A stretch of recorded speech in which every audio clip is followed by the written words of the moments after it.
Yahoo! Hello mga masters and mga ka-G!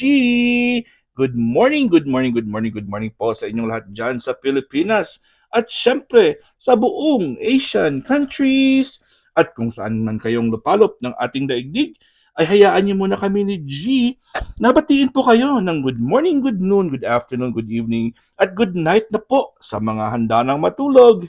Dahil alam ko naman na mahaba yung araw nyo ngayon at iba yung oras natin. Yun. So, syempre, welcome aboard sa ating G and Daddy Health and Lifestyle Tips. Ayan po mga masters and mga ka-G. Last day of October na at bukas po ay November na po tayo. Ayun. So, tatapusin natin ito ng ating lecture for today's month. Alright. So, ang ating topic po ngayon as per requested po ng ating ilan sa ating mga closest friends dito sa YT World ay magko-compare po tayo about food supplementation or dietary supplementation versus drugs or pharmaceutical drugs or medicines. All right. So first of all, differentiate muna natin yung tinatawag na food supplements or dietary supplements. So ito po sila ay ang mga supplemento. Tawag supplements po yan dahil po ay may mga kailangan ang katawan natin, may mga requirements po ang katawan natin like vitamins and minerals na kailangan nating magiging balances po sa ating katawan. And syempre, because of our poor lifestyle and poor way of living or diet or nutrition, ay hindi po tayo nakaka-complete o hindi po natin maaabot ang requirement. So, time will come na meron tayong tinatawag na deficiencies.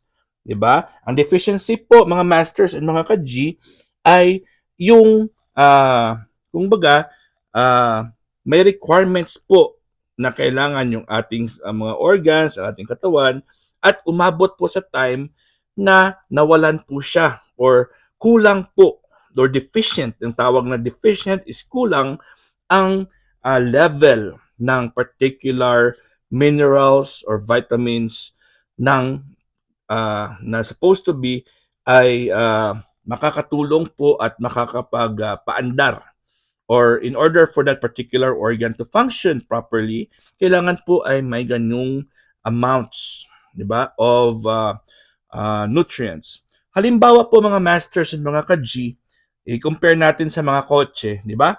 So, kailangan, halimbawa, yung iyong kotse ay kailangan na ang gulong niya po ay 34. Let's say 34. So, apat na gulong po, 34 PSI ang tawag po dyan ang requirement niya in order for ang ating sasakyan or magiging maganda po ang takbo ay dapat 34 ang dalawang hangin PSI sa harapan at 34 din sa likuran, sa rear. Yun ang requirement niya, di ba? So halimbawa, for how many months nagda-drive ka, 15 lang pala yung ang hangin sa kaliwa, yung sa kanan naman is 25, yung sa likod naman po ay 32, hindi siya pare-pareho, okay pa naman yan. Aandar pa naman yung kotse mo. Di ba? Pero, as you can see, as time goes by, makikita niyo po ang difference. Yung linya, ang pagkain po ng gulong, yung ang pagpudpud ng gulong ay hindi siya balanse. At syempre, may epekto din po yan sa consumption ng gas. Di ba? Pag hindi po siya balance ang gulong. At hindi lang po dyan, hindi lang po tayo mag-compare sa gulong. Meron din tayong change oil na ginagawa sa sasakyan natin. Kailangan i-change oil po siya. Kailangan palitan yung oil once in a while after a certain distance. At saka kailangan po ng proper na oil ang gagamitin. High synthetic, fully synthetic, or semi-synthetic, or maraming klaseng oil. May mga iba dyan na gumagamit ng used oil, na ginagamit dyan na recycled oil. Siyempre, brand new. Mas maganda yung brand new at fully synthetic. Yun ang mga ginagamit ng mga bagong sasakyan ngayon. So, iba't ibang mga klase yan. Hindi na po yan. Battery, yung iyong brake fluids, ang fluid, ang aircon mo, merong freon.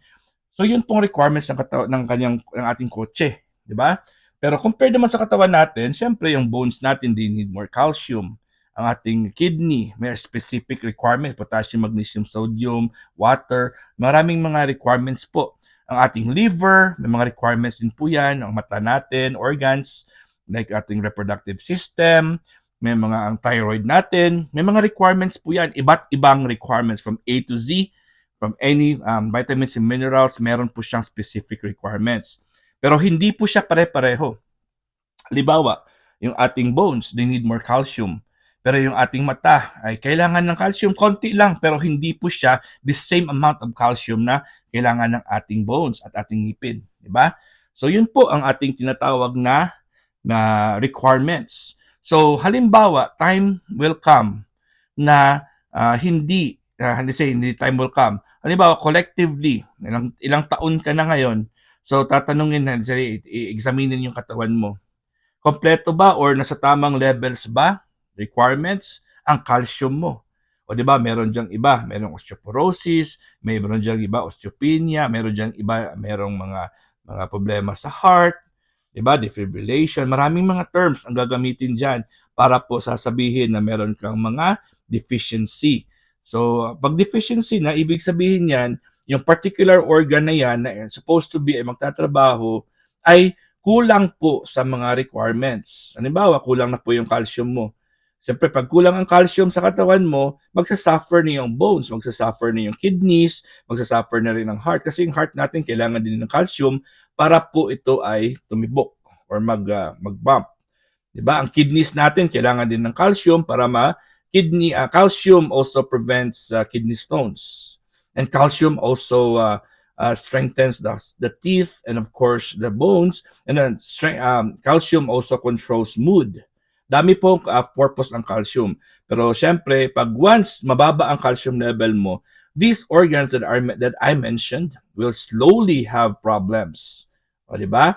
So hindi lang po tayo nagfo-focus sa calcium, pero marami tayong mga vitamins and minerals na dapat i-mention, pero sample lang po ito ngayon. So ano po ang food supplements? Food supplements are ginawa po ito na supplement para po ito ay mag-supply ng kulang sa katawan mo.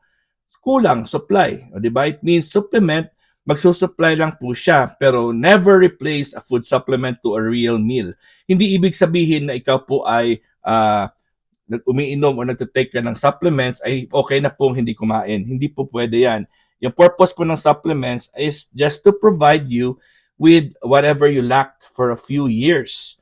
So tandaan natin, ang deficiency happens after 20 to 30 years. So ilang taon mo po siyang pinagutuman, ilang taon mo po siyang hindi na provide ng right material, kaya it's time na nagpalya siya. Kumbaga, meron kang cellphone, hindi mo charge, hindi magpapalya yan. Paano mo siya mapapaandar? I-charge mo siya sa tamang oras, sa tamang length of time to charge. At tamang charger ang gagamitin mo. Diba? Halimbawa, hindi ka nagcha-charge pero nagcha-charge ka pero 2 minutes, 3 minutes lang. Siyempre, every time na maggamitin mo cellphone, mamamatay yan kasi hindi siya fully charged. Or magkakaproblema ka balang araw. Parang ganun po yan. So, food supplements are food, or they're most of the time fruits and vegetables that are processed, usually dried or freeze-dried po sila, or may mga processes po sila na cold or hot na processes para po ito ay ma-convert into granules or into powders. And then, linagay po nila yan, pwede namang drinks, pwede naman po siyang capsule or syrup, o diba? Depende po yan. And they are, ginagay po yan sa isang, usually ginagamit ngayon is yung veggie caps. So yung, or hindi naman, or kung liquids naman po siya, siyempre sa mga pouch or sa mga bottles. Yun. So, that specific supplement or product that the byproduct of that is already kumbaga, properly dosed na po siya. So, meron na po siyang proper dosage, proper amounts, di ba? So, halimbawa, sa isang capsule na yan, halimbawa, nagtitake ka ng vitamin C. So, let's say 2,000 milligrams or 1,000 milligrams. So, measured na po siya. Kumbaga, safe na po siya at hindi na po yan haka-haka, hindi yan homemade na ikaw lang po yung mag-iimbento kung ilan yung iinumin mo. So, yun po, ready-made na po siya at specifically contains the exact amount na po as desired ng iyong katawan, 'di ba? So yun po ang tawag nating food supplement. They derive from food, which foods usually don't have side effects, and usually ang side effect lang po ng food is diarrhea or constipation. Pag nasobrahan ka at pag nakulangan ka, or kung minsan po pag hindi po ready pa yung katawan mo sa pag-take niyan, ay syempre meron kang disturbances sa tiyan. Pero usually, they don't have side effects na kumbaga deadly.